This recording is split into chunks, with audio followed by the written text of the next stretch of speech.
Good morning. Today is Wednesday, July 23rd, 2025, and we'd like to welcome everyone to the board meeting. We'll call this meeting to order at 9 a.m. The teleconference number is 1-971-254-3149, conference ID 866-914-607#.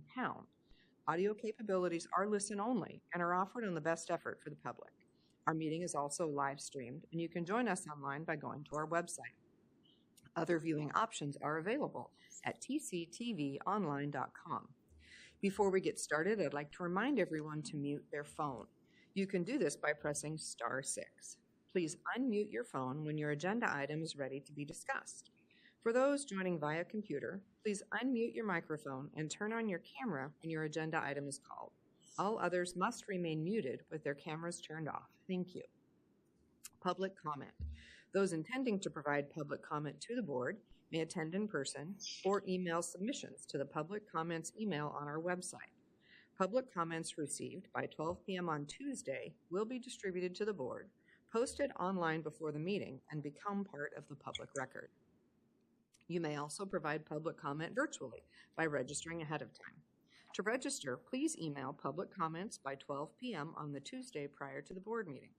Public comments can also be mailed to the Board of Commissioners Office, 201 Laurel Avenue, Tillamook, Oregon, 97141. For more information on public comment options, please visit the Board of Commissioners webpage. Do we have anyone signed up in the room, or is anyone registered online for public comment? No, neither. Okay, no public comment today. Wonderful. Well, we have already started the meeting, so welcome. For all of you in the room, please feel free to sign our guest list. We love to know who was with us for this meeting, and we will begin with the Pledge of Allegiance. Commissioner Bell, please.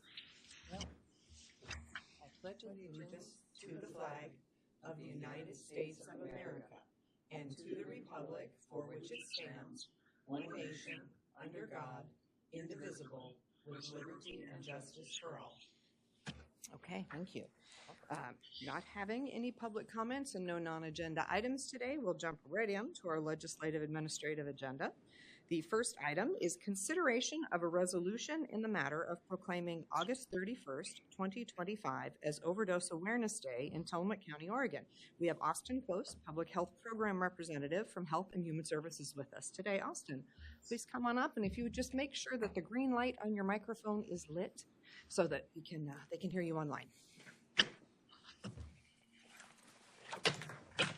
Nice. Thanks. Good morning, everyone. Green light is lit up, so I think I'm good. You are perfect. Thank you.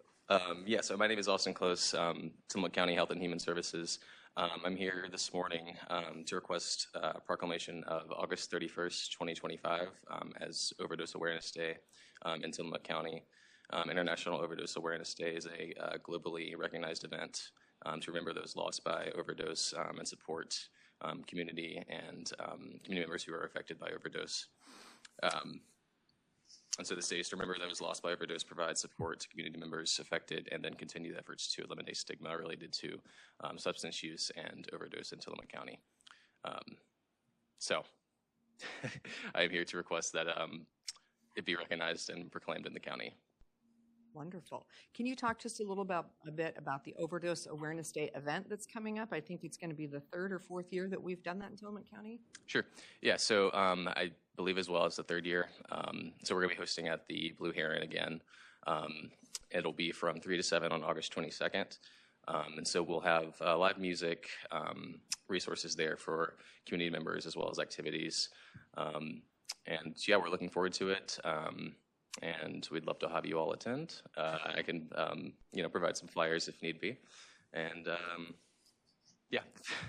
Great, thank you. Colleague, do you have questions or comments for Austin? I don't have any questions. I thank you for being here and doing this important work. Thank you. Yeah, thank you. As do I. I mean, overdoses in Tillamook County have historically been higher than in other parts of the state. When our Tillamook started their work, I think it's been 6 years ago now, which is our opioid response network in Tillamook County, we were among the highest in the state with overdoses at that time. And I think that number has come down some, which is hopeful. But I think the overdose awareness is exceptionally important. We don't often think about opioids in particular, how often they are prescribed by our medical providers to individuals who have a predisposition to actually become dependent upon opioids.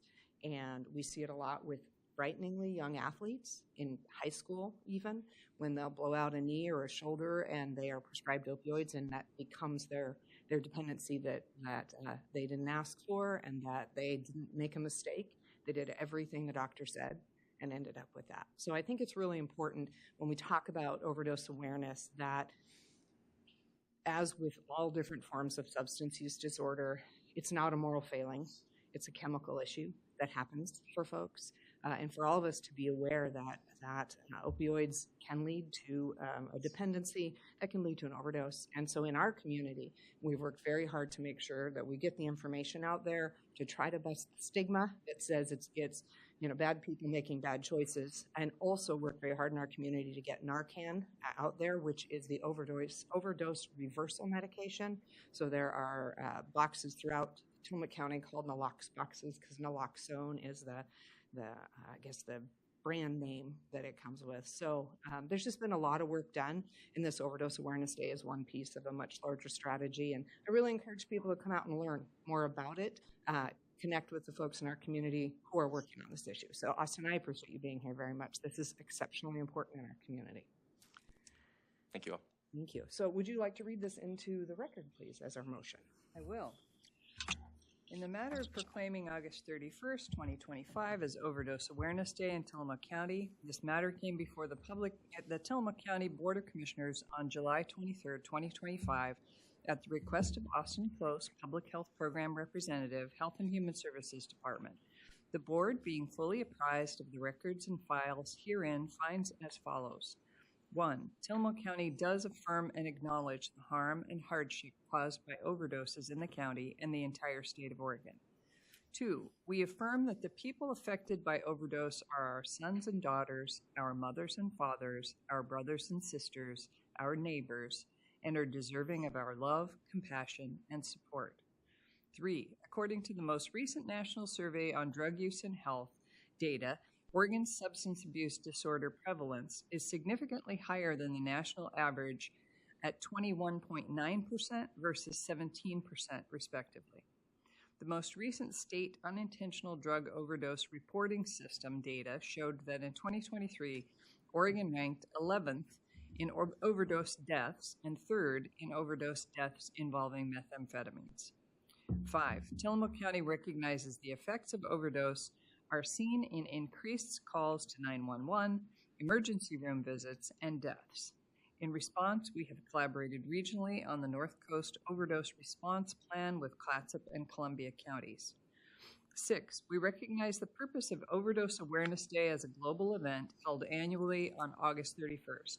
This day is to remember those lost to overdose, provide support to community members affected by overdose, and continue efforts to eliminate the stigma of substance use and drug-related deaths.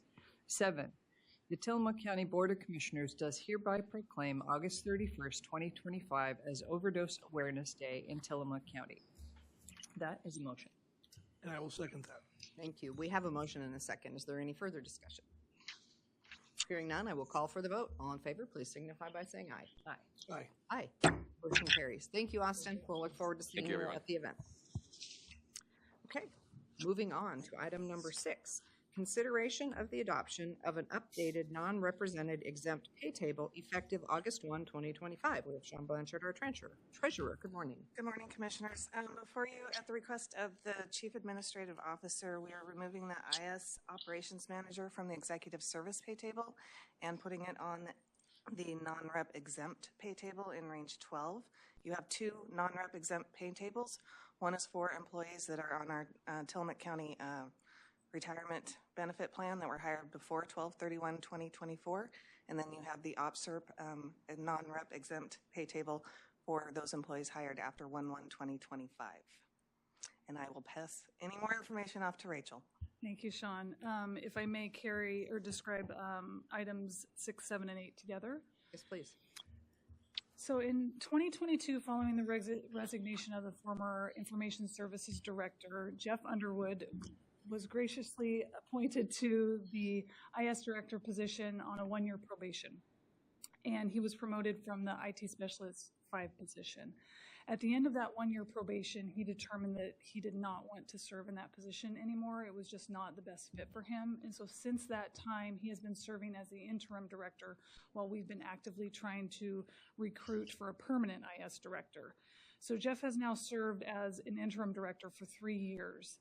And we continue to be unsuccessful in recruiting a director despite several offers that we've made to qualified candidates. This structure is not sustainable, and following the declination of the most recent offer to a qualified candidate, Jeff and I met to discuss what else we could do because it's not a sustainable structure. We were looking for alternative solutions to provide leadership and vision and direction to the department. So what we identified the solution to be effective August 1st is appointing Jeff to his former position as the IT Specialist 5, promoting Brandy Norbaum from the IT Specialist 1 position to the IS Operations Manager position. Brandy's position would be backfilled after we look at the responsibilities to make sure it still fits with the department, as we may need to adjust some duties, and then indefinitely postpone the IS Director position. We may be able to operate in that department without one. We don't know, but we're going to give it a try. After working with Brandy in her time here and interviewing her extensively to assess her fit for this opportunity, I believe she has the personality, goals, and fundamental skills and experience to succeed in this role. She is overqualified in her current role, and she was actually hired originally in a higher role, and then given some restructuring, she actually took the position where she's currently at. So she's overqualified in her current position, and she is qualified for the IS Operations Manager position. I presented this solution to the executive team, and they support proceeding with it. I've met with the IS team, and we'll be collaborating with them extensively through this transition just to ensure it's smooth as possible. As with any new manager, transitions are going to be challenging. We're also undergoing a lot of change in the county, and so I'll be working with Brandy closely through this indefinitely. And also implementing training program with her to make sure that she's successful and identifying and implementing ways for the central services, this central services department to support other county departments as much as they can, which is ultimately the goal. I'm excited for this new structure and an opportunity to offer an internal promotion to an existing employee. From a financial standpoint, there will be a net decrease in the IS department personal services costs. We're essentially, if you look at the bottom line, we're essentially budgeting for an IT Specialist 5 position and not the IT Director position. So there's a pretty big difference in the salary there. Before you today are 3 items, 2 pay tables. Sean presented the first one. This is a management decision that I have the authority to do, but there's a non-budgeted position and some pay table corrections, nothing to do with wages. They're title corrections. So the first pay table that Sean presented was the non-rep exempt pay table. The IS Operations Manager should already be on that pay table, and it is not. It is supposed to be placed at range 12, so the pay table correction does that. And then secondly, the executive service pay table, the IS Operations Manager title is listed where the where the IS Director position is, and that should be corrected. So again, no changes in wages, and there was some confusion with these pay tables when they were posted with the agenda on Friday. I think that confusion came from 2 things. One is, as Sean stated, there's 2 pay tables now, and the OPSER PERS one was posted first. So if you don't scroll through the whole attachment and you see the OPSERP, you see that the wages include the 6% pickup that the county provides. The base wages for employees are the same, and there are no changes to the wages. Additionally, there's customarily been a note at the bottom of the pay table that describes the changes, and that was omitted. It's been corrected now. So apologize for any confusion around that. So 2 pay tables for the board's consideration this morning, and then a personnel requisition to add the IT Specialist 5 to the adopted budget. When we went through the budget hearings and adopted the budget for 25-26, this wasn't contemplated, so the IT Specialist 5 position is not in the budget, just the IS Director position. So I would recommend that the board consider this personnel requisition to add the IT specialist 5 into the budget. And then as we're making budget changes throughout the fiscal year, reallocating the IS director budget to the general fund. Upon the board's approval of these agenda items today, I'll work with Brandy and HR and Jeff to finalize the paperwork to make this effective August 1st. And then I'll be communicating the transition with all staff next week. I'm optimistic that this approach will be successful, and I'm pleased that Brandy is willing to rise to the challenge. This is a big jump for her, but I'm confident that she can do it. And I want to thank Jeff for his longstanding years, 23 years with the county, and his 3 years serving in the interim director role. At this time, I'd like to offer Jeff and Brandy an opportunity to make any comments. Sorry, guys.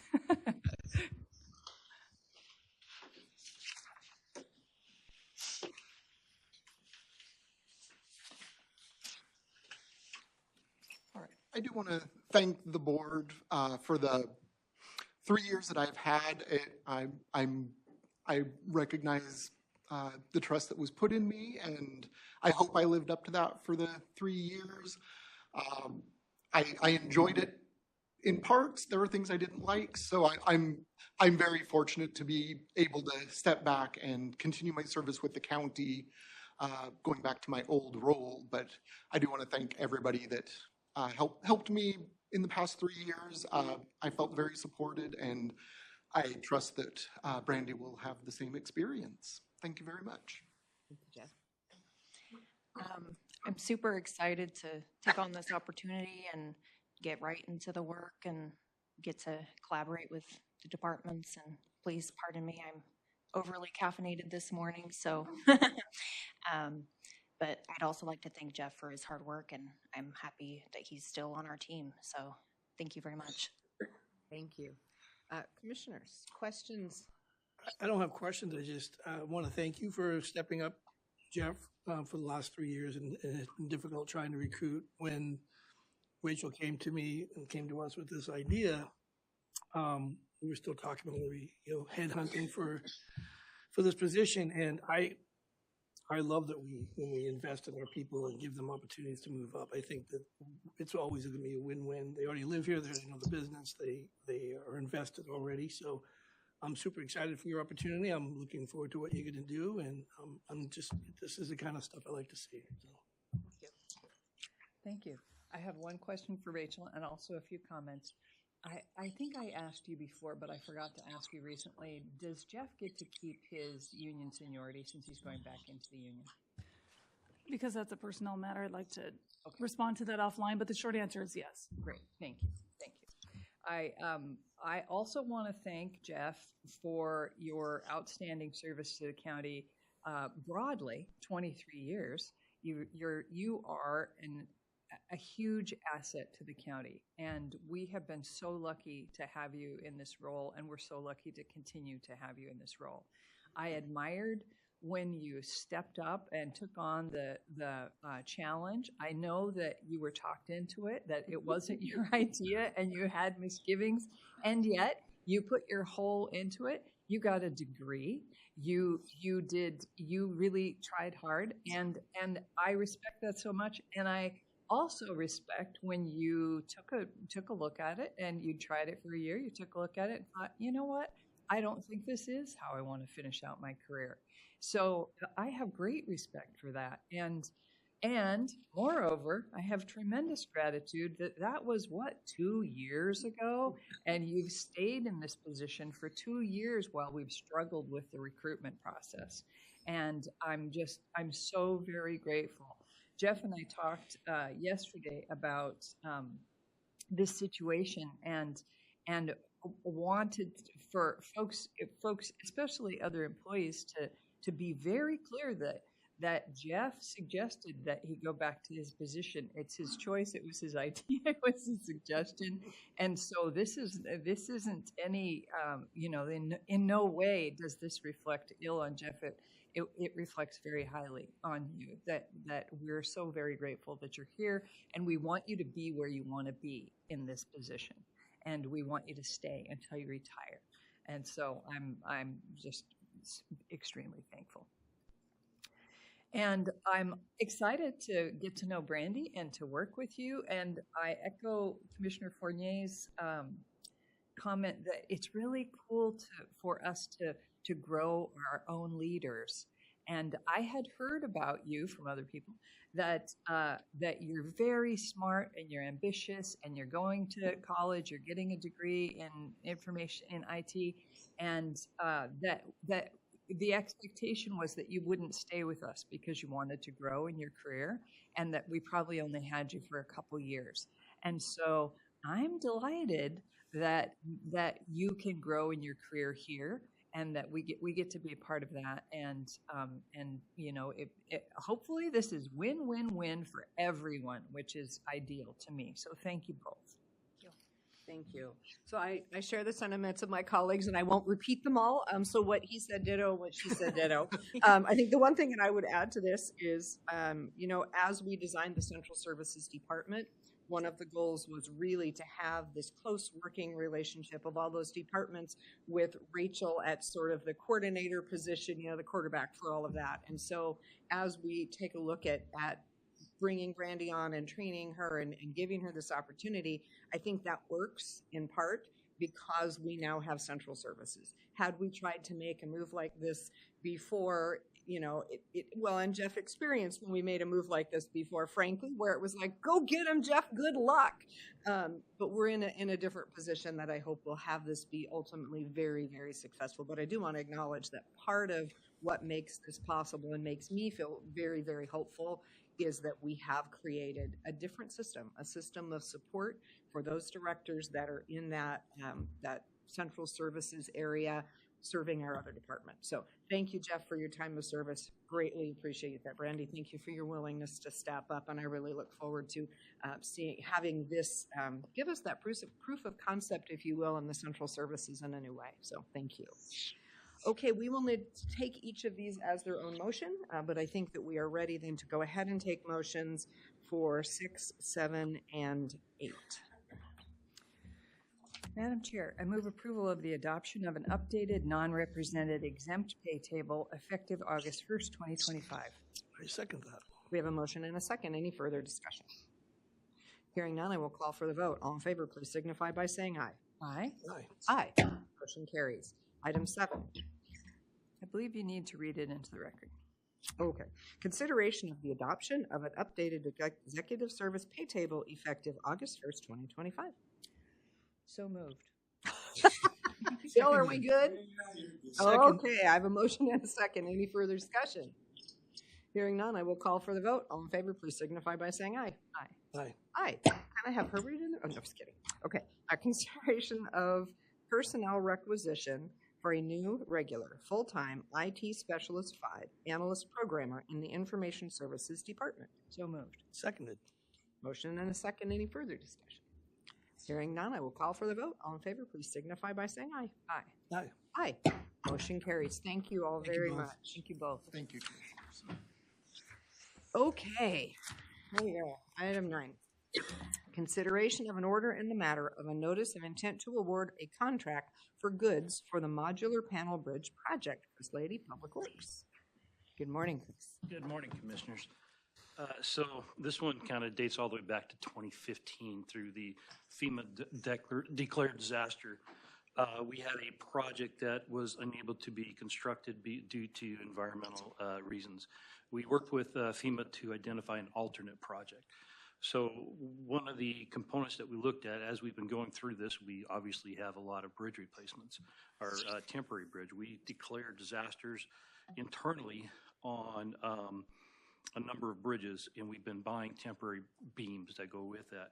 Temporary beams are currently deployed on Yellow Fir over Tillamook, Bay Ocean Road, which were actually relocated over to Yellow Fir. And then we also have temporary beams on Moss Creek, over Moss Creek Road over Moss Creek, and then also Crystal Creek. We've got temporary beams there. One of the things we found through this process is that we can span through the concrete beams pretty easily 50 to 60 feet. Those are readily available. Those were available. That's kind of hard to find. When we hit Crystal Creek, we had a hard time finding the beams because they are used by everybody else. So we couldn't actually find 50-foot beams, so we found 60-foot beams. And we put those over Crystal Creek. When we had we also had a declared disaster for Big Trout Bridge. That's a 110-foot bridge. So we have an order of magnitude of difference with that. So we're using the FEMA of an alternate project delivery. We took a look at a modular bridge. So the modular bridge is essentially kind of an erector set style bridge. This is the thing that's been used in the past over, it should be showing up here pretty soon. I don't know if you can highlight myself. This technology goes all the way back to World War II, called the Bailey Bridge. When the Allied forces were going across Europe, they used the Bailey Bridge. The current version of that is called the Acro Bridge. So we went out and identified the Acro Bridge, an 80-foot long, that kind of served the intermediate purpose of the 50-foot beams and the 110-foot bridge that's down on Big Trout, which we'll get back when that is built. Hopefully will get built. So we went out for quotes. We sent 10 copies out. We received one quote. This one is actually used. This is not the one, but this is an example of what it is. Pre-disaster or post-disaster, and then a rapid deployment of this Acro-style bridge. So $272,905 is what the material cost. FEMA, after FEMA reimbursement, total out-of-pocket for county would be $68,226. And that will be ours to stay in the yard and hopefully never get used. But the intent is to have this ready for deployment in case of an emergency. They come in 10-foot segments that you just continue to build out all the way out to 80 feet. Wow. That's cool. Yeah, the intent to hopefully never get used. Sorry, I couldn't help but chuckle because bridges every year. So Seems like it. yes, questions or comments, colleagues? We've talked about this before. I love with prepared like this. I love that you do this, Chris. You either we have spare bridges lying around in the backyard, and I think that's important. That's. I mean, it would be if you had a hard time finding them when you didn't need it. Right. Imagine if you did need it. So thank you for that, for being so well prepared. And how long does it take to set that up? So this bridge has been set up, the similar style bridge, not this exact one. It's actually currently in use in Northern California, so it's going to get relocated to us. So used just like our other used beams, going to be certified by a professional structural engineer. This particular was one of the requirements. Make sure all elements were correct. Similar style bridges have been used throughout the world. In South America, almost an identical bridge was built with 6 men and a forklift. It took about 3 days to build that. What's the road surface? Is it aluminum? It'll be a metal graded surface. With that, we have a variety of options that we can do with that, but that's what's going to come with it. We can easily pave it. Should the desire, we can swap out the deck panels. Again, they come in 10-foot pieces, so everything's maneuverable by hand. Again, it goes back to World War II when you had a lot of GIs actually building these bridges across pontoon boats. So same technology set up for people to do it. Again, in South America, 6 guys in a forklift. Is it adjustable in length? Because it's modular, or is it a set length? We can adjust up to 80 feet, so you get beyond 80 feet. So 80 feet was chosen because, 1, we knew about the bridge in Northern California, and 2, when you start, we see these things will go up 200 feet, even beyond. But what's different is that beyond 80 feet, you have a bigger truss. So these are truss bridges that really kind of highlight what is out there. The 80 foot's as far as we can go without changing our truss, but we can go with a 40-foot bridge. We can go with a 60-foot bridge. So that gives us the ability to adjust to better fit the site. I've actually crossed bridges like this last year when I was in British Columbia. They had a bunch of slides, and they built these bridges really quickly, and they were long, and they were supporting semis one at a time, they said. One semi at a and I time. noticed when I was on that span, there was one in front of one behind me, and I was really nervous. But anyways, thank you again. I don't want to. In Washington, It fascinates me, this kind of stuff. in WashDOT had a temporary bridge in use for some culvert replacements. That was their temporary bridge. Perfect. Similar the style. Perfect, thank you. Commissioner? This is really cool. I didn't know about modular bridges before this morning, so thank you. I enjoy the things that we learn from you, Chris, and I share my commissioners' enthusiasm for us being prepared because my fellow commissioners, because we do, I don't know if the general public knows how often we have blown out culverts or failed bridges, but it's pretty often. And so it's really important that we are prepared to be able to act quickly when it happens. So thank you. Agree with my colleagues. Thank you for this. I think we are ready to purchase a bridge. Yeah. Notice of intent to award this. Notice of intent to award so that we may then receive the contract to purchase the bridge, probably next week. All right, Madam Chair, I move approval of order number 25-044 in the matter of a notice of intent to award a contract for goods for the modular panel bridge project. I second that. We have a motion and a second. Is there any further discussion? Hearing none, I will call for the vote. All in favor, please signify by saying aye. Aye. Aye. Aye. Motion carries. Moving on to item 10, consideration of an order in the matter of a notice of intent to award a personal services contract for household hazardous waste, conditionally exempt generator waste, and agricultural pesticide waste management services. Justin Weiss, solid waste program manager. Sorry, my brain just went into autopilot. Good morning. Social media manager. Yeah. Right?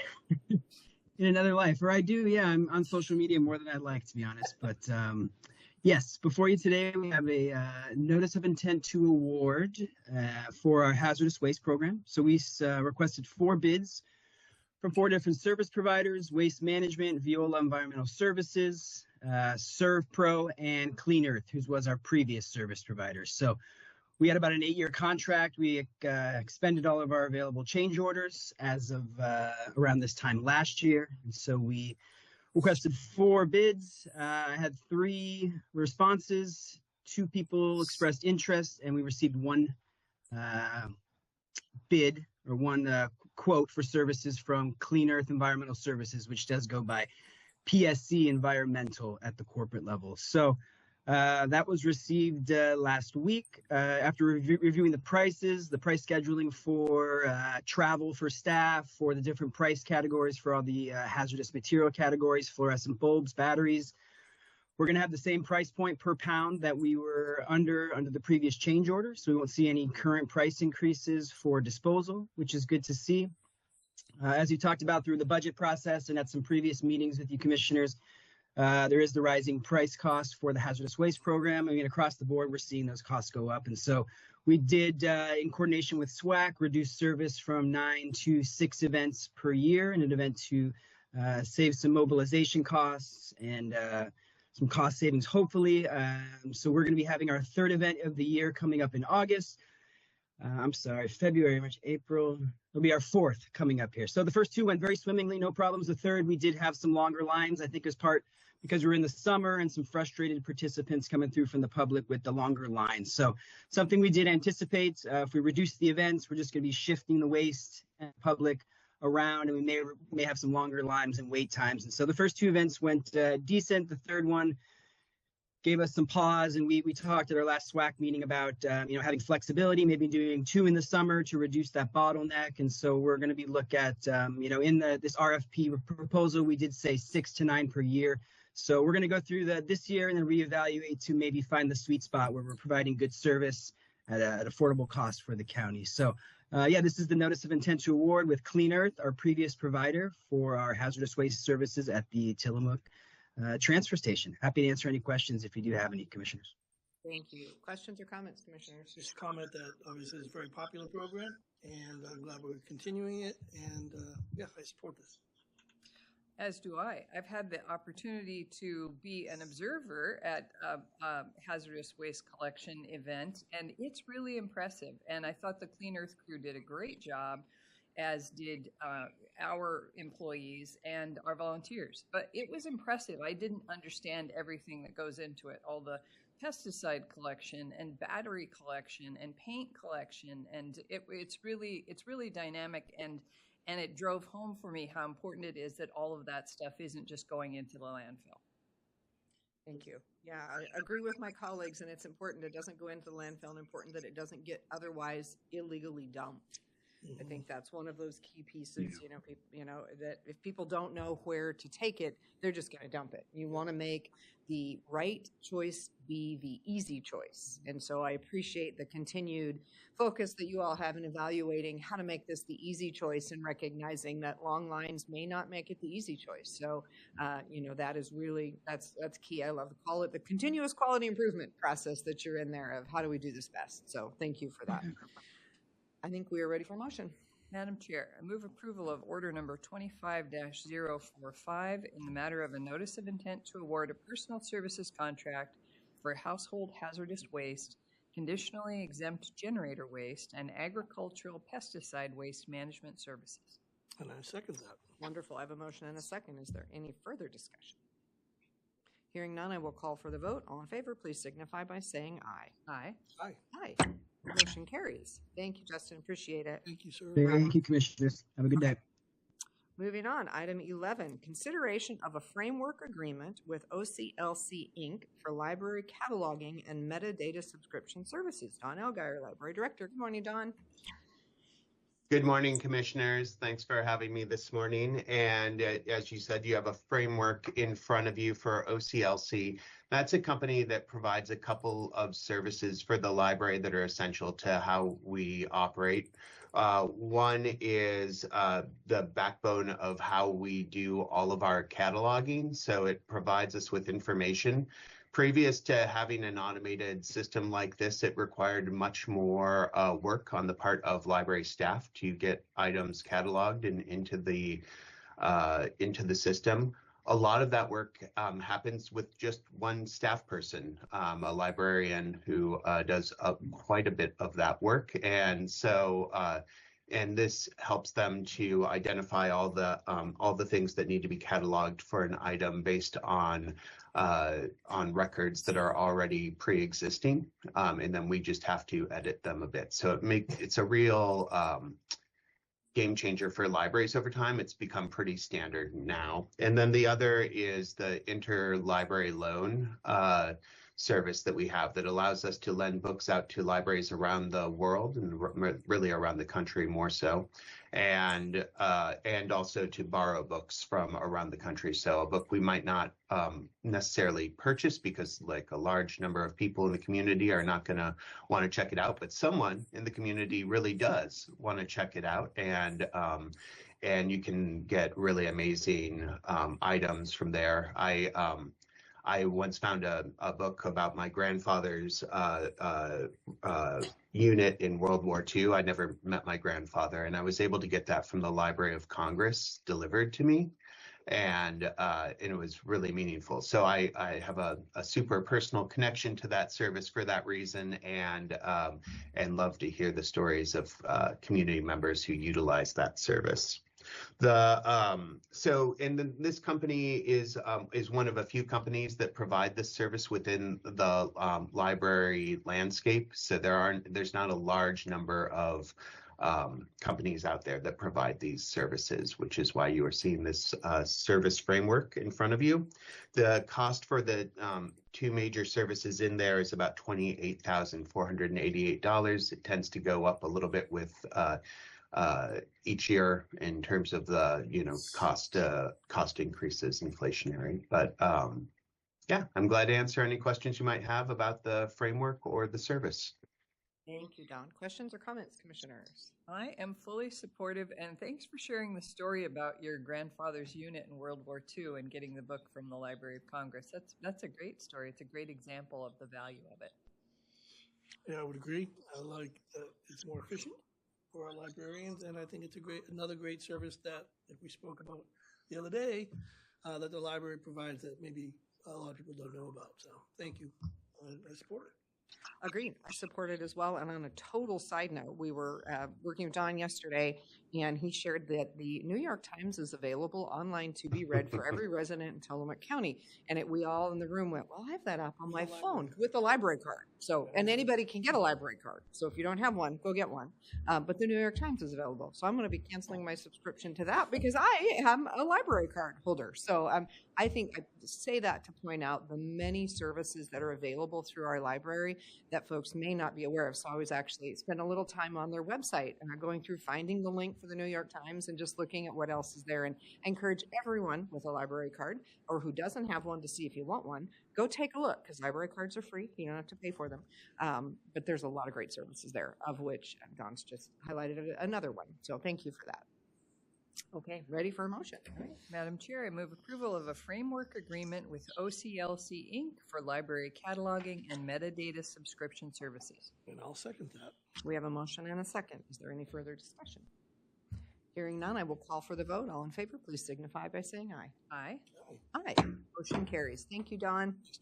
Thank you, Commissioners. Okay, item 12, consideration of a personal service agreement with Discount Cell LLC for Semtech Airlink modems and software licensing, maintenance, and support. Jeff Underwood. Good morning again. Good morning, Commissioners. So the modems in the Sheriff's Office vehicles have been getting long in the tooth. For a little while, we've been looking at, they're not 5G compatible. We've needed to get them upgraded, and we've been trying to look at different ways that we can do that without breaking the bank. So in a conversation with Verizon a few months ago, they mentioned that they have that they're pushing to get people onto 5G as well, that it benefits them. So they're offering a rebate service that if we purchase the modems and we commit to Verizon for a 5-year term for each of those, that they will give us credit for the full cost of the modems. So $33,000 in change, and these modems aren't going anywhere. This is what the Sheriff's Office needs to be able to, on the road, look up information, do the ticketing and all of that. So it's a critical thing. We were able to get one modem in advance. We've given it a test drive, made sure that it works well. Under Sheriff Kelly has assured us that it's doing the work that it needs to do, and it's going to be a good substitute. The antennas we have in place already are compatible, so everything's going to work out well. The 5 years of service is really the only thing that will cost us in the long run. But yeah, I think it's a great opportunity for us to get some needed upgrades at no real cost to the county. Wonderful, thank you. Comments? Yeah, I spoke to Under Sheriff Kelly about this. He's excited about having these in the cars. How long does it take to install one of these? That would be a question for Under Sheriff Kelly. He's the one that did all the work on that. So is he on? Yes, he is. Under Sheriff Kelly, can you speak to the modems and how they're going to improve the information you guys can get in the cars, and then how long it takes to install them? To install them, it only took about 15 minutes because it's all compatible. We don't have to run new wires, new antennas, so it was relatively quick and easy. When we do the full upgrade, it'll probably be a little bit longer because I'll probably have somebody else do that besides me and a couple of the staff. But it's not a significant upgrade, but because from 4G to 5G, but there is a noticeable increase in service. The pages load a little faster, the information gets a little bit faster, and we're noticing that we are getting data in places we weren't getting data before, so that's an improvement. So it's a good thing, and some of these Sierra modems we are using currently have been in service for 10 plus years, which is great. But sooner or later they will start failing. So I'm very in support of this project so we can get new equipment, and hopefully everything will go flawlessly for another 10 years. Perfect. Thank you. Thank you, Matt. I'm fully supportive and don't have any questions. Same here. We are ready for a motion. Madam Chair, I move approval of a personal service agreement with Discount Cell LLC for Semtech Airlink modems and software licensing, maintenance, and support. I second. We have a motion and a second. Any further discussion? Hearing none, I will call for the vote. All in favor, please signify by saying aye. Aye. Aye. Aye. Motion carries. Thank you. Thank you, Joe. Thank you, Commissioners. Item 13, consideration of an order in the matter of the appointment of a member to the Tillamook County Fair Board. Commissioner Mary Faith Bell. I am delighted to bring before you Tim Emerson as a prospective new Fair Board member. I'm thrilled that he applied, and I believe we're all supportive, and he's just going to be a wonderful Fair Board member. He's a dairy farmer and firmly entrenched in the fair culture, and the board is excited to work with him, and I think it's just a wonderful thing. Excellent. I would agree. When I saw his application, I was like, yes. Yeah. To have the kind of experience he has in farming, and that's a tough job. That's a tough volunteer position. They work. That's a working board. We're not out there fixing fences. Thank goodness, no. You would not want me fixing fences. So I appreciate him putting him forward, and I fully support him. Absolutely agree. We're ready for a motion. Madam Chair, I move approval of order number 25-046 in the matter of the appointment of Tim Emerson to the Tillamook County Fair Board. I second that. We have a motion and a second. Any further discussion? Hearing none, I will call for the vote. All in favor, please signify by saying aye. Aye. Aye. Aye. Motion carries. All right. Madam moving- Chair, if I might. Oh, hi, Cammie. Oh, hi, Cammie. Oh, hi, Good Cammie. morning. Sorry. Good morning. Oh, no, you're good. I just wanted to get it on the record just to let you know that we are really thrilled to have another Fair Board member joining us. And I think Tim will be a really great fit. He is actually going to be here at the fairgrounds today, going through a lot of our buildings, and volunteered to start working on any projects that we might have. So I'm thrilled to have him. Fantastic. Wonderful. Excellent. Appreciate the support. Thank you. Thank you.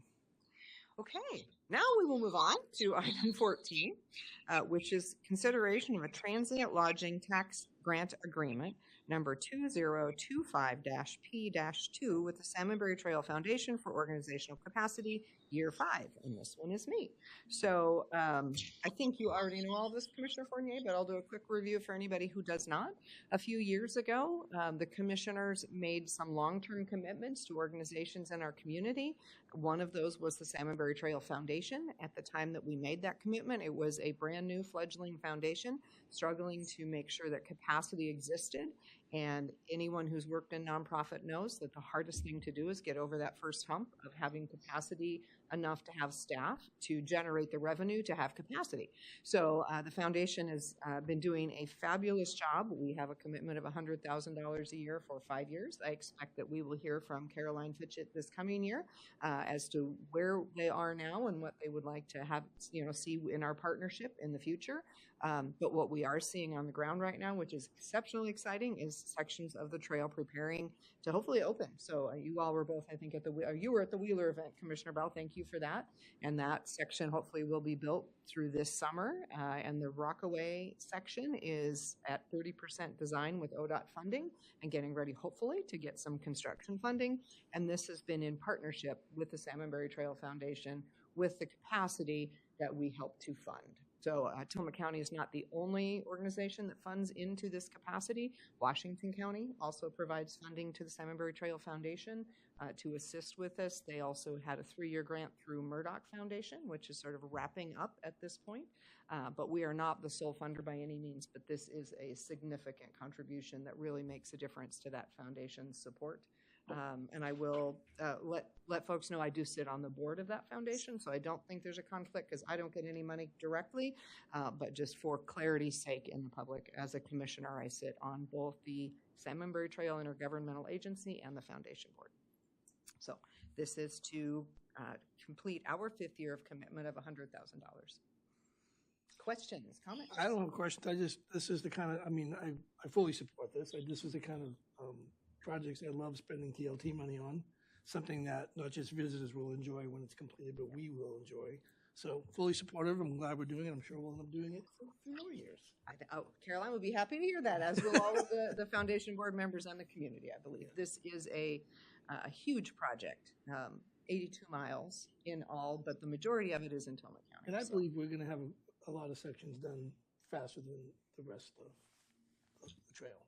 I hope so. I absolutely hope Just so. because of the support and the communities themselves are Rockaway. Yep.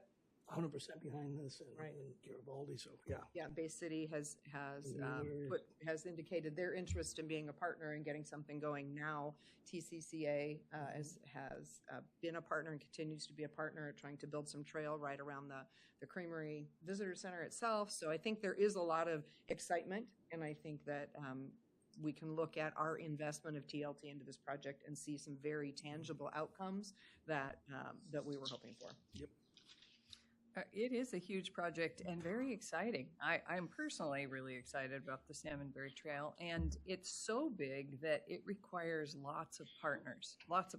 And so we're one of many partners, as my colleague said, and when I love trails, and when I have traveled other places that have trails, you admire, especially a lengthy trail where people are walking and hiking and biking and think, wow, this is awesome.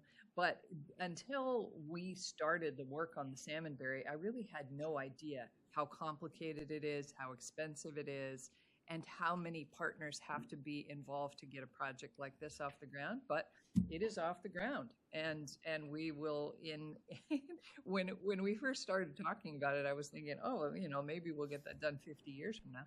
But we'll have sections of it done in the next 5 or 10 years, and so I think it's also a great use of TLT funding. Wonderful, thank you. I would entertain a motion. Madam Chair, I move approval of transient lodging tax grant agreement number 2025-P-2 with the Salmonberry Trail Foundation for Organizational Capacity Year 5 project. I second that. We have a motion and a second. Is there any further discussion? Hearing none, I will call for the vote. All in favor, please signify by saying aye. Aye. Aye. Aye. Motion carries. Thank you. Item 15, consideration of participation in a nationwide opioid settlement agreement. Joel Stevens, County Council. Good morning, Joel. Good morning, Commissioners. Thank you for having me this morning. As the board is aware, the county previously chose to opt into some settlements at the national level regarding class action lawsuits involving opioids. Once those settlements were reached, the state of Oregon opted to enter into those agreements, which then created an opportunity for counties within Oregon to choose to opt in. And after extensive negotiations with the state in the past, a distribution agreement was entered into between counties and the state of Oregon.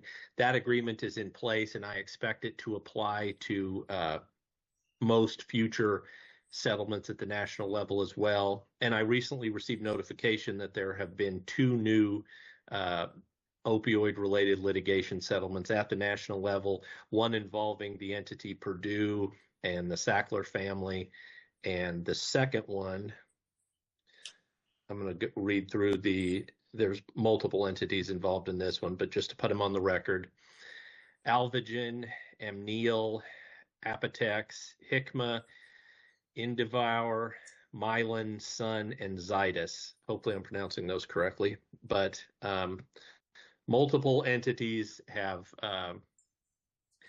reached settlements regarding the litigation, and in the coming weeks, I expect to receive additional information with more specifics about those settlements. But again, I expect they'll be covered by the distribution agreement we already have with the state of Oregon, as far as how those funds can be spent for opioid remediation, things like that. So there'll be a opt-in option that we will have as a county. That's something I can do online. And so what I'm asking you today is for the authorization to opt into these 2 settlements once that portal opens. And again, I expect that to be in the coming weeks. Once I have all the final terms, some of which are still being negotiated, I'll review everything and make sure it's in line with our expectations. But I do think, like with the previous settlements, I do think this is the right option for the county. We've already been receiving funds regularly that can be used for remediation efforts, and I expect these settlements will lead to a good amount of future funds. I can't predict how much at this time because the distributions depend in large part on how many entities decide to participate. So we won't know those numbers for a while, but there are multiple entities here, and some of them are sizable. So, I think these are significant, and I would ask the board for authorization to opt into these two settlements once that option is available. Thank you, Joel. And I will just share, we have been receiving opioid settlement funds. Currently, we're receiving roughly $150,000 a year. So it's not, thousands and thousands of dollars. Just over 50,000 of that has been allocated to our health department for our harm reduction work. So we have expended that. We've also earmarked a bit of this to be able to continue to support the opioid use response network here in Tillamook County, the Our Tillamook, which is a partnership that we have with Adventist Health.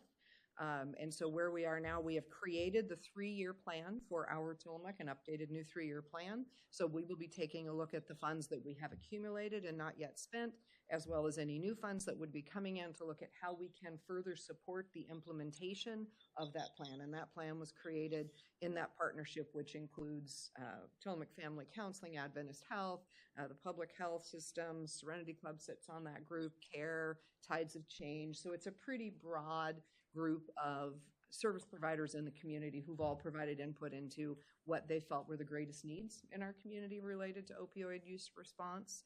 And the items that have ended up in the plan are allowable under the distribution, which is one of the key pieces. The distribution from these has a lengthy document that guides how you can and cannot spend these funds. So by using the opioid use response network, we're able to be sure that we are meeting those requirements. So more to come on what will be selected by that group on how to expend funds. Other questions or comments, commissioners? I am supportive of this, and just sitting here, I'm thinking it's fascinating that we have this on our agenda with the recognition of opioid overdose awareness day in Tillamook County, which was our first agenda item, because it's really the full circle of this issue, the issue of the pharmaceutical companies making billions on opioid pain medications, the states ultimately suing them for the damages, which boils down to death, the damages of overdose deaths. And so there's this whole cycle that just makes one question our system. And so I just want to say that out loud. I think there's something flawed in our system that allows all of this to happen. So now we're receiving the remediation funds, as we should, and spending them to help people who are addicted, obviously. And I'm just saying out loud that I think there's something broken with the system. And I completely agree. I think I share this story every year when we talk about this and when we talk about opioids in general. What I had heard from a physician who had been a physician when opioids came out and talked about how in the beginning there was a minimum amount you had to prescribe. Not like, oh, don't give anybody less than 10 pills, but like you need to be giving this many out prescriptions every month. And it was a market-driven piece where these agreements and relationships with these opioid providing companies, there was a minimum purchase, minimum prescribe. And that was quite some time ago, and it has led us to where we are today, where just a few years ago it became a maximum prescribe amount because the awareness and realization of the damage of these drugs came to light. And then it was this huge process to try to get people who they had pushed these drugs onto in the beginning off of these drugs. I mean, it's a systemic issue, 100%. Big pharmacy was driving this overuse of opioids, and we are now paying the price in our community. And I'm sure some people would say, yeah, but that, opioids aren't the big deal. It's methamphetamines, it's fentanyl, it's cocaine, it's the other things. And I would just share with people, if you're unaware, that all of those drugs are drugs that people turn to when they can no longer get the opioids to which they have become addicted.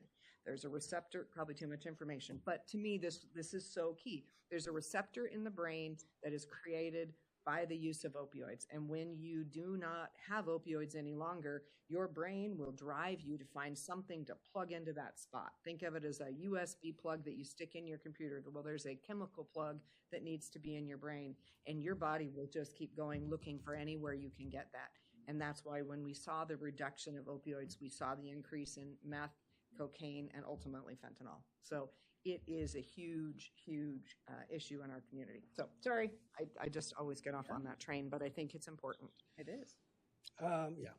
Well, I mean, I spent a career investigating overdose deaths, and I've had close friends. I had a close friend that died from an opioid overdose, and he was in an accident and was overprescribed and got hooked, and eventually took his life. It is a systemic problem. I worry that we didn't learn enough lessons from it, but there was a time, and I always say this, 25 years ago, if you went to the ER with a broken arm, they would fix it and maybe give you some Tylenol with a little bit of codeine in it, Tylenol 3s. Then we started giving them all these opioids, Percocet, all these horribly addictive opioids.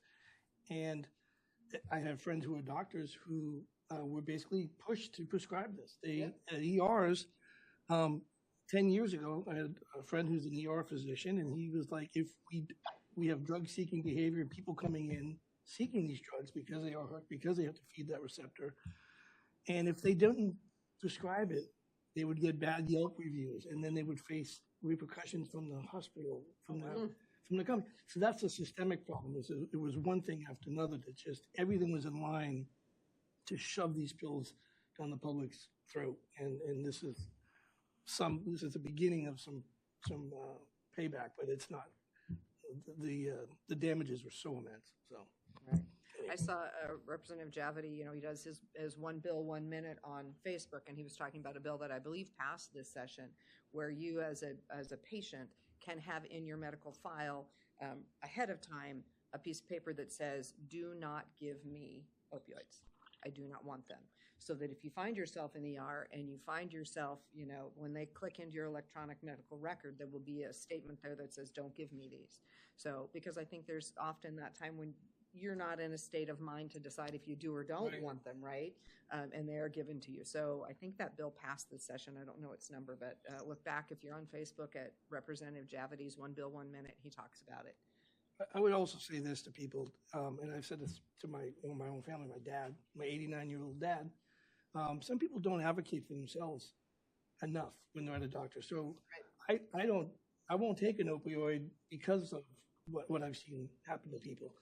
So you can say no. Just give me ibuprofen. Just give me Tylenol. Give me something else. See if I can touch the pain. Get rid of the pain with that because you can just say no to it. And I think now that law is perfect, put it in your medical records. List it as an allergy if you have to. Right. Yeah. Something. So anyway, we can talk all day about that. I know it's a big topic with a lot of concerns, and I am happy that we continue to opt into these settlements and continue to work to get information out to our community. Yes. Ready for motion? I am. Madam Chair, I move approval of participation in a nationwide opioid settlement agreement. I second it.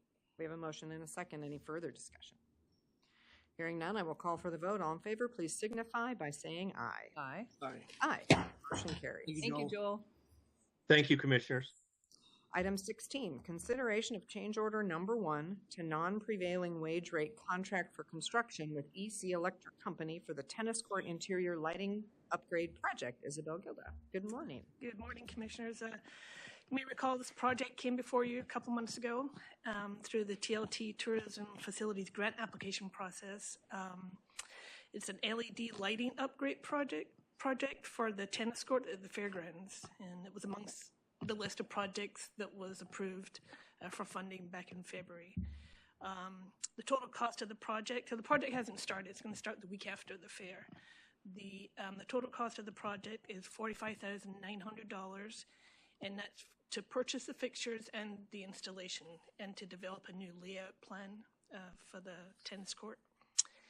And this change order actually has 2 changes in the one change order. And Roger from the pickleball group wanted to be here today to explain them further, but he was out of town, but he gave me information he would like to share with you. So the first change order is to add a photometric report for the lighting. And Roger said this would show the lighting levels, what the lighting levels look like at the court level, and if there are any dim areas, because it's a pretty big area. This would help them when they're doing the installation to make adjustments, so they have to do the special report. And the second change order is to add a second switch for the lighting system. So it'll be in two sections. There's one larger section and a smaller section. There's 24 fixtures in one, I think 8 in the other. And the part of the change order is to put a second switch on the smaller area. And apparently the new lights will be so bright compared to the old lights, and adding the second switch would be really helpful if there are other activities other than the pickleball and the tennis. And CAMI has approved the work. And the total cost of the change order for these two items is $3,813. And these are TLT funds, it's not general fund money. And the pickleball group has agreed to pay half. So they're going to pay $1,906.50, and the remaining will come from the TLT fund. And that's ready for your consideration, or if you have any questions. Thank you, Isabel. I missed this last time. Cammie, did you have any comments that you would like to add to this one? Since I made you jump in last time, let me invite you this time. Apologize for that. Oh, no worries. I'm glad I stayed on. I didn't look at the agenda that far. No, we are in full support of this. Roger did a great job of explaining the changes. He accommodated my wishes of having multiple lighting sources that, so if it's not being pickleball and we're using it for emergency services, or we're using it for an event, that the lighting can be controlled so it's not so bright. I said, we wouldn't want to have emergency people staying in that facility and then having them like they're under a microscope. So they are dimmable. They are able to turn on different sections of the area. And that was one of the reasons for the change. Perfect. Thank you. Questions, Thank you. comments, commissioners? I think it's great use of TLT money again, and it just gives more flexibility to that space. And you don't mess around with pickleball players, man. They're serious. And I love that they're putting some skin in the game, so to speak, by paying for some of it. So I love that kind of public-private collaboration. So fully supportive. As am I. I'm excited. This is going forward. Thank you, Isabel, for shepherding this project. I know it's been a lot of work, and thank you, Cammie, for your support. I have also talked to Roger about this, and pickleball players are very powerful advocates for their sport, which I appreciate. And so we're contributing to community health. Like, people are excited about pickleball. They love pickleball, and there are still people playing tennis on the tennis courts also. But it enhances safety and makes it more available in the evening hours and in the winter. And also, I really love about this project that the fairgrounds is also used as an emergency evacuation shelter, and so this could have multiple benefits for the community. So I think it's a win-win-win. Mm-hmm. Perfect. Yes, Cammie, please. I did want to mention, thank you so much for the extra comment. The Pickleball Club did just host a large tournament. They were hoping to have the lights done prior to this, but just so you know, I mean, the consistency in their group growing. They have over 100 members. And we get calls weekly on people wanting to come that are just passing through the area. So they put it out there. They had people from Bend, Eugene, all over our state to come for their first pickleball tournament. So I'm really proud of them for making this not only for our community, but for everyone that's coming through. That's great. Is there a website or something that people can be directed to? I do believe that they do have a website, correct? Okay. Was it the Tillamook County Pickleball Club, or do you know what they're called by chance? Maybe Isabel? We're putting you on the spot, Cammie. I know. I should know. I could look it up probably really fast. Well, we could probably all search it and find it, but if you had it. Yeah. Right? Exactly. All of a sudden, their 100 members may grow, right? Because of all the people watching and wondering. There's a Facebook page, put in to Rachel. They do. They have a Facebook page, correct? That's fantastic. I was going to say, I'm sure they're having tournaments, so it's good to hear they're already doing that. And again, Yeah. perfect use of TLT money. I know. I hope they're having them in the shoulder seasons. Yeah. Just saying, nice for the summer, but I hope they're having them in the shoulder seasons. And now with this bright new lighting, they can have it even when it's dark, right? So Yes. I hope that someone like me, who's middle-aged, not athletic, and totally inexperienced, would learn with me. Perfect. Because I am not willing to learn with somebody who already knows how to do it and is good at it, because it'll be awful for them. But because I've okay. never done pickleball and Okay. I've heard a ton about it. We and I could think do a we're public roughly commission in the pickleball same- meeting. Same age We'll try generation, it. yeah, and health and wellness. So Perfect. okay, we'll have to notice report that. back. But Paul, you want to come? I've been avoiding pickleball like I've been Perfect. throwing We'll have away, you with us. like I throw away the AARP envelopes that come to my mail every day. I'm just not willing to accept it. All right. Well, I thank you everyone for the information. I think we're ready for a vote. Madam Chair, I move approval of change order number 1 to non-prevailing wage rate contract for construction with EC Electric Company for the tennis court interior lighting upgrade project. I second that. We have a motion and a second. Any further discussion? Hearing none, I will call for the vote. All in favor, please signify by saying aye. Aye. Aye. Aye. Motion carries. All right, Isabel is going to stay with us here for item 17, consideration of a Title III grant agreement with the Tillamook County Sheriff's Office for the Search and Rescue Incident Command Trailer Project. Isabel. Good morning again. So this agreement, as you mentioned, is with the Sheriff's Office for Search and Rescue Incident Command Trailer using Title III funds through the Title III of Secure Rural Schools and Community Self-Determination Act of 2000. So under this act, there are 4 authorized uses, and the Incident Command Trailer is eligible under Section 2, which is search and rescue and other emergency services, including firefighting and law enforcement patrols on federal land as defined by the Act. So you may recall this is kind of a lengthy process to obligate these funds. We opened up the application process in April, and we received only 1 application, and that was from the Sheriff's Office.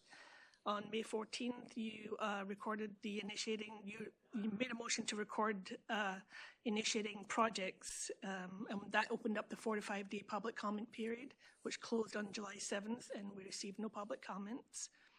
The next step in the process is the Title III funds are required to be obligated by the Board of Commissioners, and we did this last week at our public hearing. And the motion from the commissioners was to obligate all the currently unobligated funds, including the accrued interest to date. And we did that because there are no additional funding expected this year by Congress, and so we have to use all the currently unobligated funds. If we didn't, the money would remain in that account accruing interest, because our prior agreement was a reimbursement, and this time we're going to be transferring the funds directly to the Sheriff's Office, so we don't accrue any more additional interest, small amounts to be obligated by this whole process again. So the project cost, it was actually the Sheriff's Office requested partial funding. The project's estimated to be $215,000.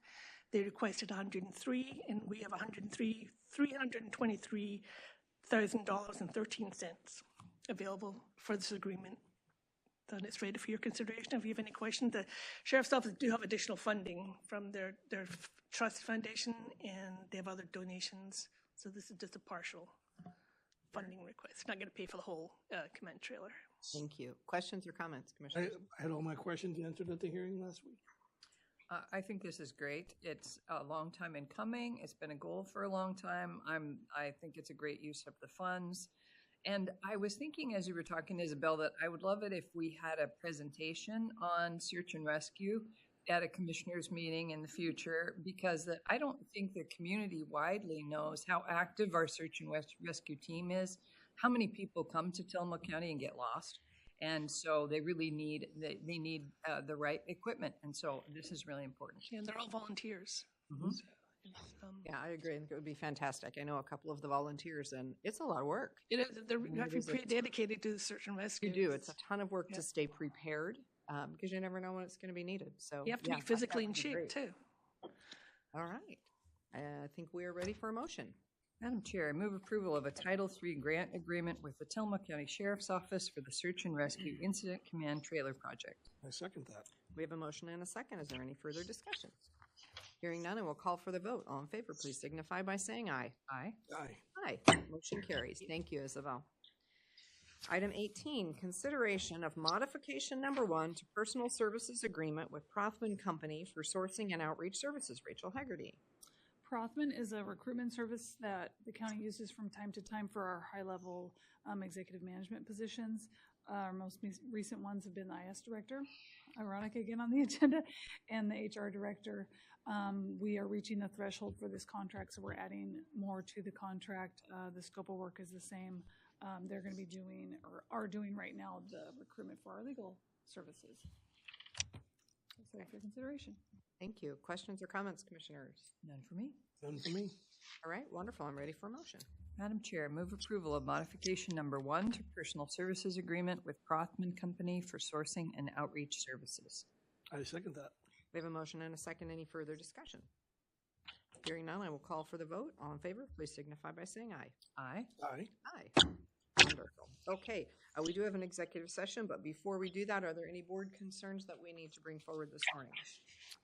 I would like to invite the public to Dr. Paul Betlinski's retirement. He's retiring as Tillamook County Medical Examiner, and his retirement party will be Thursday, July 31st from 2 to 4 p.m. at the Jandy Acres Nursery Event Center, which is out on South Prairie Road in Tillamook, used to be Hidden Acres. The Dr. B would like to see anyone who wants to come and wish him well in his retirement. So you are invited. Thank you. Okay, I'm going to go ahead and read our announcements before we go into executive session, as we do not expect to make any decisions and come out and take any actions.